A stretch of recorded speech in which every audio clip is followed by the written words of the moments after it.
राम कृष्ण का देश सनातन संस्कृति का देश है, जहाँ पर कि कण कण में ईश्वर का वास माना जाता है। एक एक पत्थर पत्थर में भी पूजा जाता है। और इस देश में तुलसीदास जैसे, सूरदास जैसे, कबीरदास जैसे कवि हुए, जिन्होंने राम और कृष्ण के जीवन को जीवंत बनाया। आज के युग में जबकि सारा विश्व जो है कोरोना के संकट से जूझ रहा है, ऐसे समय में राम और कृष्ण के चरित्र में जो रूप बांधा है कवियों ने, उसमें जो है वह सकारात्मकता, उनके जीवन में सकारात्मकता दिखाई देती है।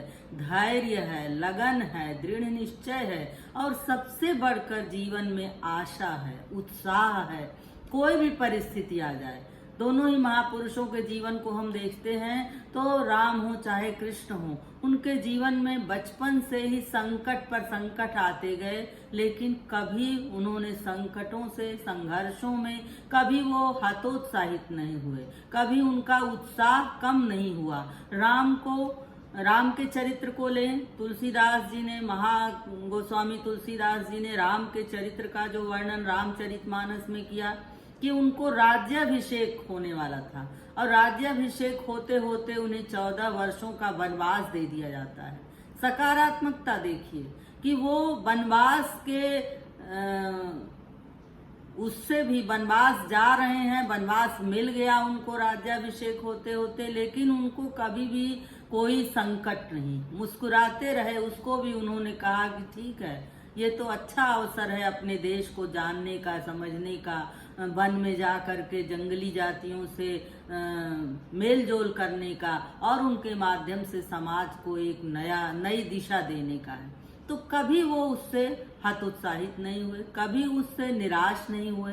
जो भी संकट आया उनके जीवन में, संकट पर संकट आता रहा, लेकिन उन्होंने कभी उससे हार नहीं मानी। इसलिए उनका जीवन जो है, इन कवियों ने इस तरह से वो धारा पर अवतरित होते हैं तो मनुष्य रूप में उन्होंने कष्टों को सहा है। जंगल में जाते हैं, वन में जाते हैं, वहां पर उन्हें उनकी पत्नी का भी हरण होता है, लेकिन थोड़ी देर के लिए वो दुख में डूब जाते हैं, लेकिन फिर वे अपने आशा को संजोकर, उत्साह को बटोरकर कोल भीलों की सेना खड़ी करते हैं और उनको लेकर वे रावण जैसे महाप्रतापी, जो 10 मुख वाला था, 10 आनन वाला था और जिसके राज्य में कभी अंधकार नहीं होता था, सारे देवता उल्टे लटके रहते थे, ऐसे दशानन की लंका में उन्होंने भेदन किया, हनुमान को भेजा। हनुमान उनके तीर थे, शस्त्र थे। हनुमान वहां गए पता लगाने के लिए कि सीता कहाँ है, कैसे है। तो इस तरह से राम का जीवन जो है वह सतत संघर्षों से भरा हुआ है और सतत संघर्ष करते हुए उन्होंने अंत में विजय पाई। हमारे आधुनिक काल के कवि निराला जी ने भी राम की शक्ति पूजा में यही बताया है कि राम भी जो मनुष्य रूप में स्वयं भगवान होते हुए, स्वयं ईश्वर होते हुए जब मनुष्य रूप में आते हैं तो शक्ति की आराधना करते हैं और शक्ति की आराधना करके रावण पर विजय, जब रावण पर विजय दुष्कर हो जाता है, रावण पर विजय नहीं मिलने वाली है, ऐसा जब लगने लगता है तो राम शक्ति की आराधना करते हैं और शक्ति की आराधना करके शक्ति को अपने पक्ष में करते हैं। और वह तिथि थी वही अष्टमी और नवमी की, और फिर दशमी के दिन जो है वो रावण का संहार करते हैं, उससे शक्ति पाकर, वरदान पाकर।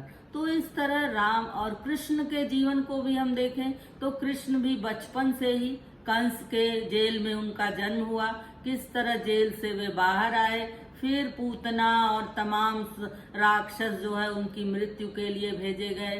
बाल्यावस्था से ही संघर्ष से जूझते हुए इतने निसंग योगी की तरह वे उन्होंने आचरण किया कि योगी राज कृष्ण कहलाए, और पूर्ण पुरुष के रूप में उनकी उपमा दी गई कि उनके इतना पूर्ण पुरुष कोई नहीं है। योगियों के साथ रासलीला करने में भी वो उतने ही संलग्न हैं और युद्ध करने में भी उतने ही संलग्न हैं। ग्वाल बालों के साथ गाय चराने में भी उतने ही दत्तचित्त हैं।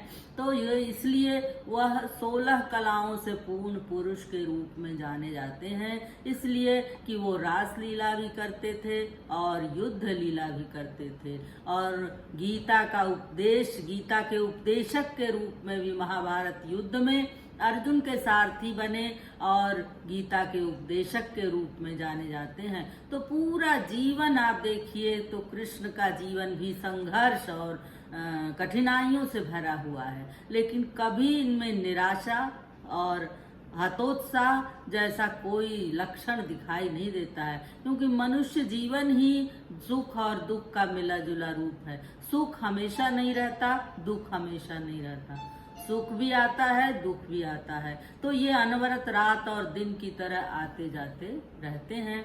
इसलिए इनका जीवन हमें सकारात्मकता की शिक्षा देता है, आशा की शिक्षा देता है, उत्साह की शिक्षा देता है, दृढ़ निश्चय की शिक्षा देता है कि उससे हम बड़ी बड़ी कठिनाइयों पर भी विजय प्राप्त कर सकते हैं।